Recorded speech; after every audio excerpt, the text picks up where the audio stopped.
പിതാവും പുത്രനും പരിശുദ്ധ റൂഹായുമായ സത്യേക ദൈവത്തിൻ്റെ തിരുനാമത്തിൽ തനിക്ക് സ്തുതി. നമ്മുടെ മേൽ തൻ്റെ കരുണയും മനോഗുണവും എന്നും എന്നാളും ഉണ്ടായിരിക്കട്ടെ. വിശുദ്ധ വേദപുസ്തകത്തിൽ അപ്പം എന്ന ആശയം ലൗകികമായ ആഹാരത്തോടൊപ്പം തന്നെ ആത്മീക പ്രതീകമായിട്ട് ഉപയോഗിച്ചിട്ടുണ്ട്.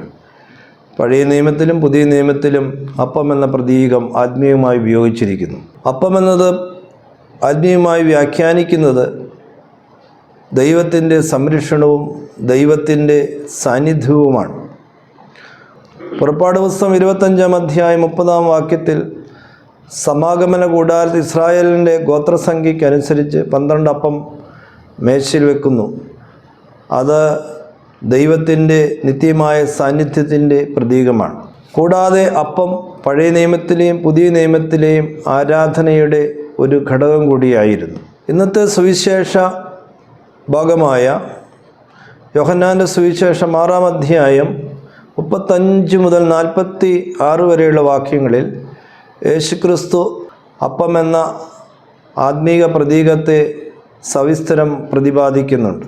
ഈ അപ്പം തൻ്റെ ദൈവത്വത്തെയും അതുപോലെ തന്നെ നിത്യതയെയും മരണത്തിന്മേലുള്ള അധികാരത്തെ സൂചിപ്പിക്കുന്നു. യേശുക്രിസ്തു തന്നെ സ്വർഗത്തിൽ നിന്നിറങ്ങി വന്ന അപ്പമായിട്ട് അവതരിപ്പിക്കുന്നുണ്ട്. യേശുക്രിസ്തു എന്ന അപ്പം ആത്മീയമായ പോഷണത്തോടൊപ്പം തന്നെ നിത്യജീവനെയും പ്രദാനം ചെയ്യുന്നുണ്ട്. യോഹന്നാൻ്റെ സുവിശേഷം 6-ാം അധ്യായം 51-ാം വാക്യത്തിൽ തൻ്റെ ശരീരം തന്നെയാണ് അപ്പമെന്ന് ക്രിസ്തു അവിടെ വെളിപ്പെടുത്തുന്നുണ്ട്. സഭ ക്രിസ്തു എന്ന അപ്പത്തെ ഉൾക്കൊള്ളുകയും അനുഭവിക്കുകയും ചെയ്യുന്നത് വിശുദ്ധ കുർബാനയിലൂടെയാണ്. ഞാനെന്ന് ആരംഭിക്കുന്ന, ഇംഗ്ലീഷിൽ ഐ ആം സെയിങ് എന്ന് പറയുന്ന യോഹന്നാൻ്റെ സുവിശേഷത്തിലെ 7 വാക്യങ്ങളിൽ ആദ്യത്തേതാണ് ഞാൻ ജീവൻ്റെ അപ്പമാകുന്നു എന്ന് ക്രിസ്തു അവതരിപ്പിക്കുന്നത്. ഞാൻ ലോകത്തിൻ്റെ വെളിച്ചമാകുന്നു, ഞാൻ ആടുകളുടെ വാതിലാകുന്നു, ഞാൻ നല്ല ഇടയനാകുന്നു, ഞാൻ പുനരുത്ഥാനം ജീവനുമാകുന്നു, ഞാൻ വഴിയും സത്യവും ജീവനുമാകുന്നു എന്ന് പറയുന്നതാണ് മറ്റ് 6 വാക്യങ്ങൾ. ഞാൻ ജീവൻ്റെ അപ്പമാകുന്നു, എൻ്റെ അടുക്കൽ വരുന്നവന് വിശക്കുകയില്ല, എന്നിൽ വിശ്വസിക്കുന്ന ദാഹിക്കുകയില്ല എന്ന് ക്രിസ്തു ഓർമ്മപ്പെടുത്തുന്നു. ഇവിടെ ലൗകികമായ സംതൃപ്തിയല്ല ക്രിസ്തു നമ്മെ ഓർമ്മപ്പെടുത്തുന്നത്, മറിച്ച് യേശുക്രിസ്തുവിൻ്റെ അടുക്കലേക്ക് വരുന്ന ആളുകൾക്കുള്ള ആത്മീയ സംതൃപ്തിയും അനുഭവമാണ് ഇവിടെ രേഖപ്പെടുത്തുന്നത്. ക്രിസ്തു എന്ന അപ്പത്തിൻ്റെ സാന്നിധ്യമാണ് ഓരോ വ്യക്തിക്കും സംതൃപ്തിയും സന്തോഷവും അനുഭവം നൽകുന്നത്. അതുകൊണ്ട് ക്രിസ്തുവിൻ്റെ സാന്നിധ്യം നമ്മുടെ ജീവിതത്തിൽ സ്വായത്തമാക്കുവാൻ സാധിക്കട്ടെ. ലൂക്കോസിൻ്റെ സുവിശേഷം 1-ാം അധ്യായം 53-ാം വാക്യത്തിൽ അവൻ വിശപ്പുള്ളവരെ നന്മകൾ കൊണ്ട് സമ്പൂർണരാക്കുന്നു എന്ന് പറയുന്നു. ആത്മീയമായ ദാഹമുള്ള ആളുകളെ ക്രിസ്തു സംതൃപ്തിയുടെയും സന്തുഷ്ടിയുടെയും അനുഭവത്താൽ ധന്യമാക്കി തീർക്കുകയാണ്. ഈ ക്രിസ്തുവിനെ നമ്മുടെ ജീവിതത്തിൽ സ്വീകരിക്കുവാനും ഈ ക്രിസ്തുവിൻ്റെ സാന്നിധ്യം നമ്മുടെ ജീവിതത്തിൽ അനുഭവിക്കുവാൻ സാധിക്കട്ടെ.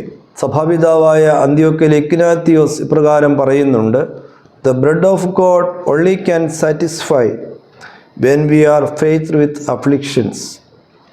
നാം പ്രതികൂലങ്ങളും പ്രതിസന്ധികളും അഭിമുഖീകരിക്കുമ്പോൾ ക്രിസ്തു എന്ന അപ്പമാണ് യഥാർത്ഥത്തിൽ നമുക്ക് സംതൃപ്തിയും ആശ്വാസവും നൽകുന്നത്. നാം ക്രിസ്തുവിൻ്റെ അടുക്കിലേക്ക് വരുന്നത്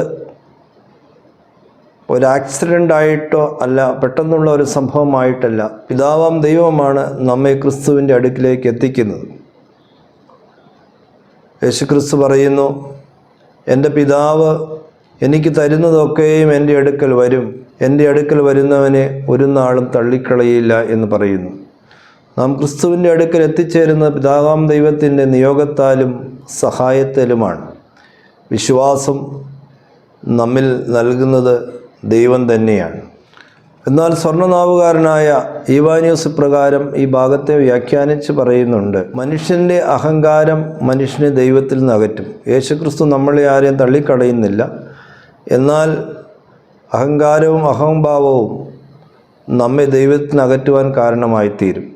അതുകൊണ്ട് ക്രിസ്തുവിൻ്റെ അടുക്കിലേക്ക് വരുന്ന ഓരോ വ്യക്തിയും ക്രിസ്തുവിനാൽ സ്വീകരിക്കപ്പെടേണ്ടതിന് അഹന്ത വെടിഞ്ഞ് താഴ്മ ധരിക്കണമെന്ന് ഈ പിതാവ് ഓർമ്മപ്പെടുത്തുകയാണ്. നമ്മുടെ കർത്താവ് സ്വർഗത്തിൽ നിന്ന് ഇറങ്ങി വന്നത് പിതാവാം ദൈവത്തിൻ്റെ ഇഷ്ടം നിർവഹിക്കാനാണെന്ന് ഈ ഭാഗത്ത് വെളിപ്പെടുത്തുന്നുണ്ട്. യേശുക്രിസ്തുവിൻ്റെ ഇഷ്ടവും തന്നെ അയച്ച പിതാവാം ദൈവത്തിൻ്റെ ഇഷ്ടവും തമ്മിൽ വൈരുദ്ധ്യമുണ്ടായിരുന്നില്ല. അവരൊരേ രീതിയിൽ ആണ് പ്രവർത്തിച്ചിരുന്നത്. ക്രിസ്തുവിൻ്റെ ഈ ദൗത്യം നമ്മുടെ എല്ലാവരുടെയും ജീവിതത്തിൽ അനുകരിക്കേണ്ട മോഡലാണ്.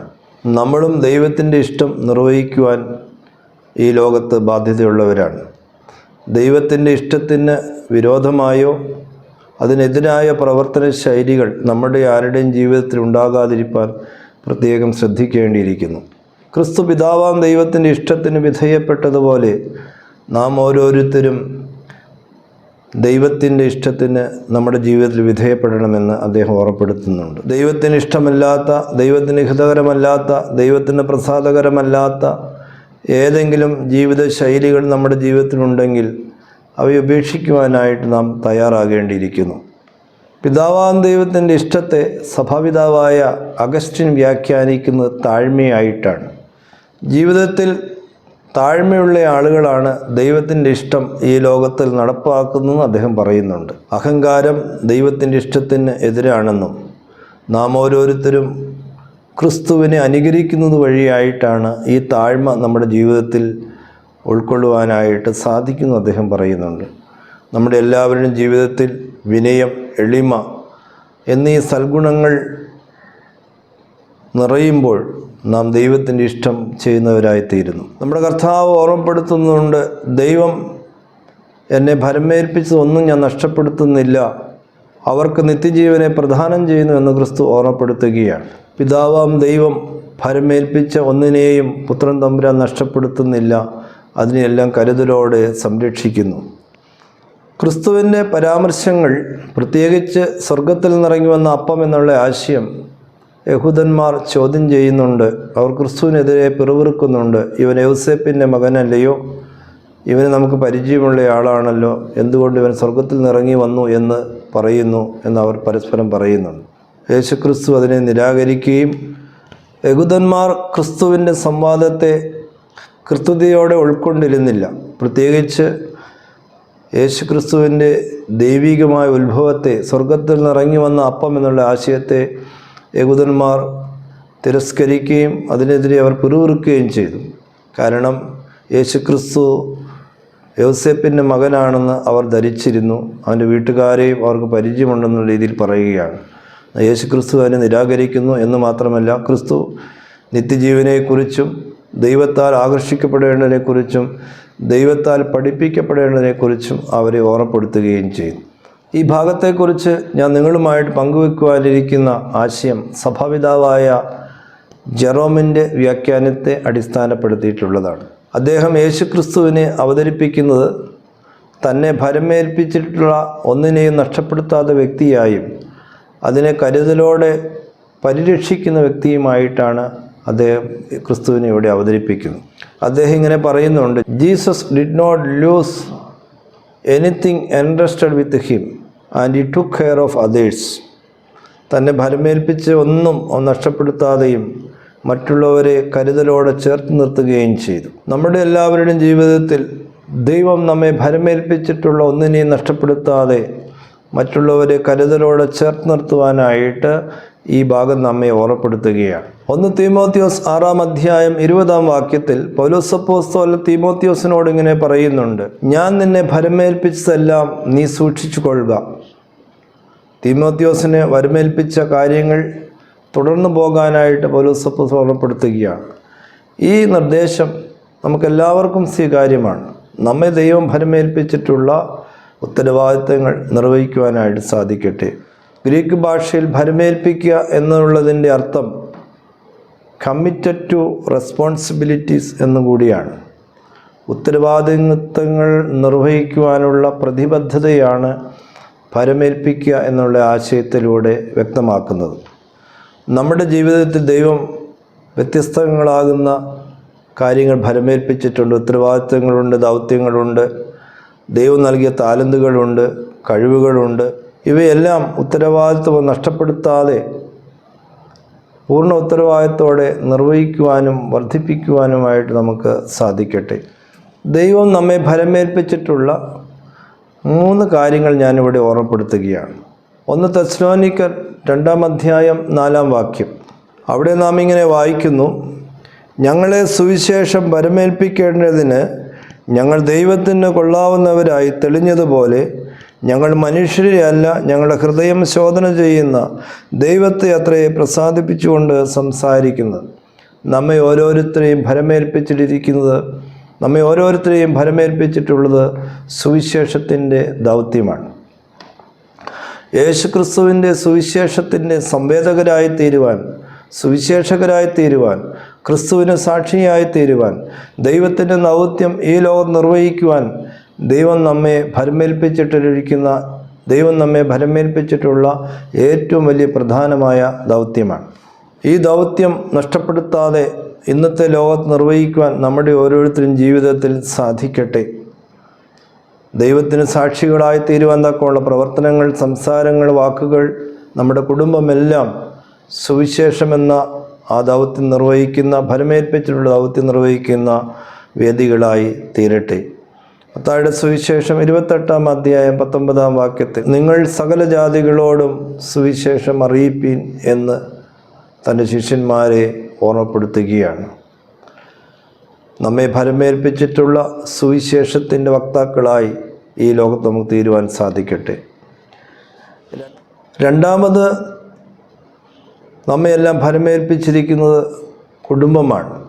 നമ്മുടെ വിവാഹ ശുശ്രൂഷയിൽ അതിൻ്റെ അവസാന ഭാഗത്ത് പട്ടക്കാരൻ വധുവരന്മാരുടെ കൈകൾ ചേർത്ത് പിടിപ്പിച്ചുകൊണ്ട് ഇതാ ഞാൻ നിങ്ങളെ പരസ്പരം ഭരമേൽപ്പിക്കുന്നു എന്ന് പറയുന്നു.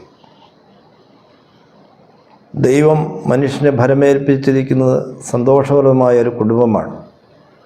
വിവാഹ ജീവിതത്തിലെ കുടുംബജീവിതം നയിക്കുന്നവർ തങ്ങളുടെ ദൗത്യം നിർവഹിക്കുകയും ദൈവ ആരാധനയുള്ള, പ്രാർത്ഥനയുള്ള, അനുഗ്രഹീതമായ കുടുംബമായി തീരുവാൻ, പരസ്പരം ഭാരങ്ങളെ വഹിക്കുന്ന വധുവരന്മാരായി തീരുവാൻ, നല്ല കുടുംബമായി തീരുവാൻ ഇടയാകട്ടെ.